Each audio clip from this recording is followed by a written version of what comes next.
coming to you from Philadelphia at Soy Cafe.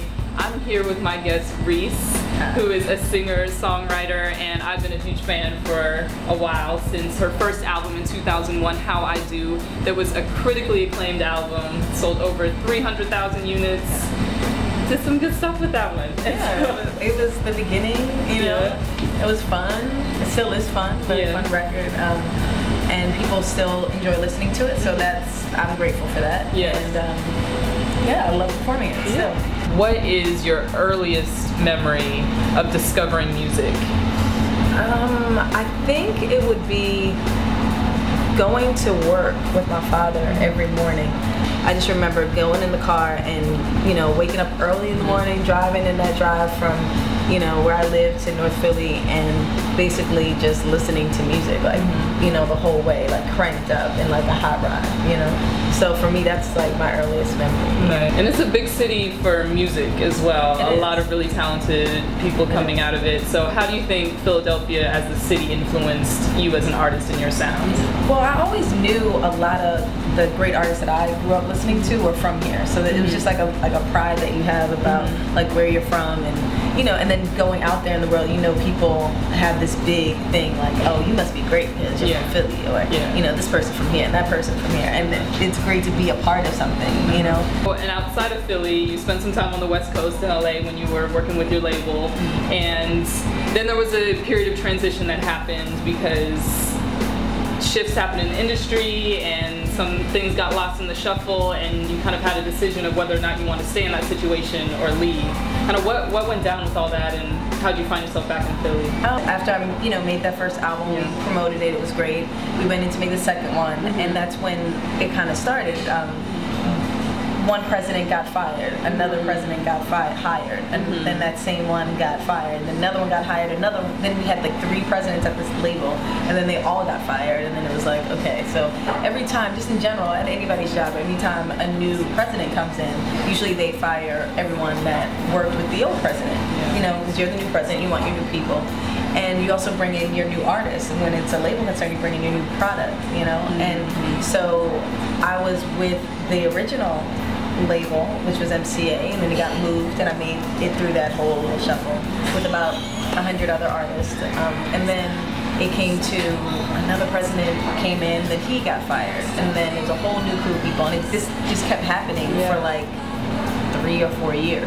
You know, I was in a situation where I was seeing other artists that were getting signed after me that were putting out albums before me, and that's when it's like, okay, you guys are see what the priorities. And you know, but that's part of the business, so it's nothing that you need to take personal or anything like that. But my fans take it personal. They're like, yo, what is wrong with this label? You know. So and I felt that like when I would just walk around the streets or whatever, or be anywhere, like my fans would come up to me like, yo, we want another Reese record. We want, you know, what's going on with your label? Oh, they don't know what they're doing. But it's kind of just like the haves, honestly. That experience, that whole experience, you know, going full circle to almost like a beginning of a starting place is where I really realized that I really love to sing, and that's what I'm destined to do. So it brought you back to the core basics of what the value is.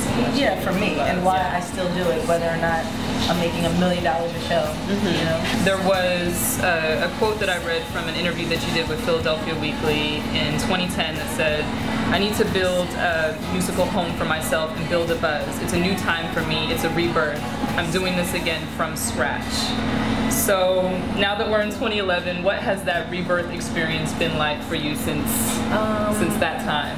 It's been very interesting, I guess, because it's great. It's horrible. It's, you know, groundbreaking.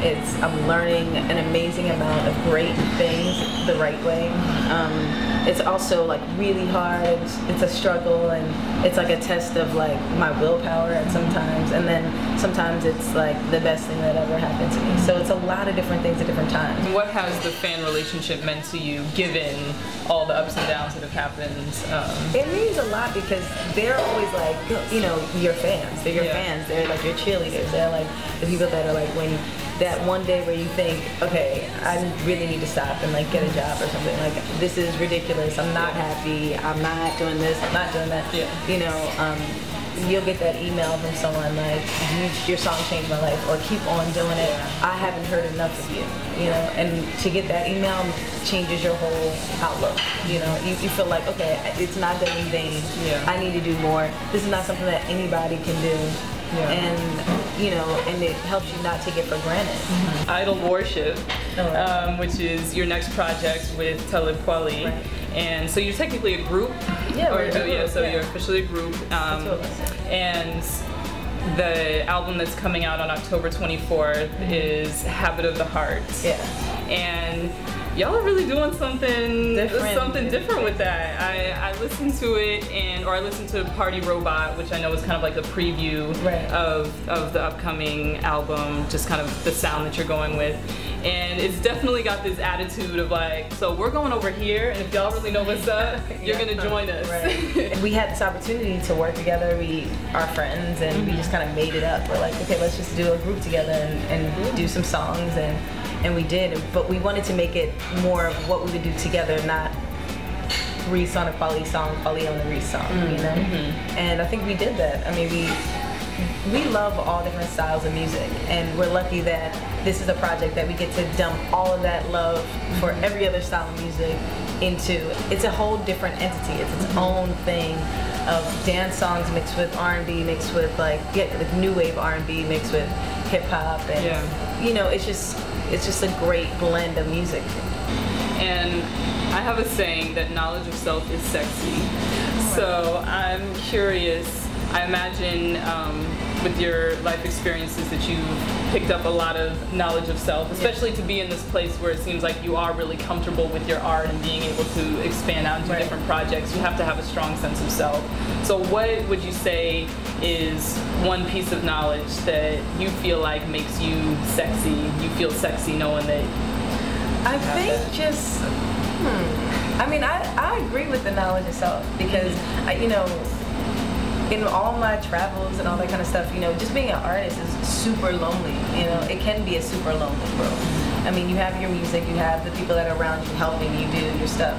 But at the end of the day, when you close the door in that hotel room, you're there by yourself, you wake up by yourself, you know, and you're doing each day with sometimes people that you don't even know that well. You know, like you could hire a band member here and there and really not know the people you're out there with, but you become family. And I think just in general, like, knowledge of self is it.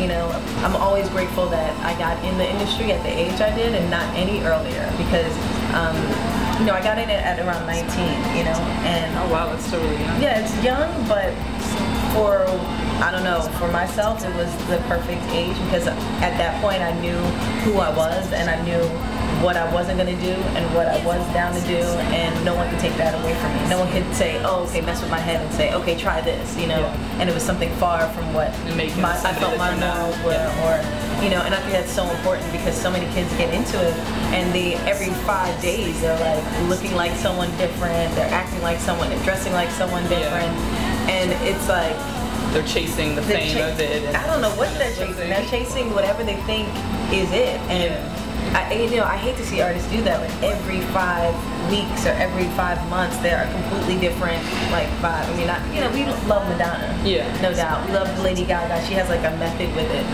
But there's some artists that, you know, 2 years ago they were doing pop songs, and now 2 years later they were like, they were alternative, super alternative, like grunge, and now they're doing pop songs like Lady Gaga or dancing around like MIA.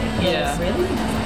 So I think that knowledge of self is so important to hold on to as new artists. Like, any advice I could give is like, know who you are and go for it.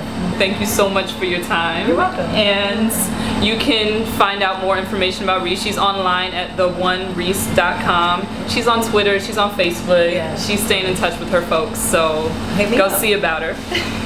And look out for Idol Worship, the project with Talib Kweli, coming out October 24th. So if you didn't know about Reese, now you know.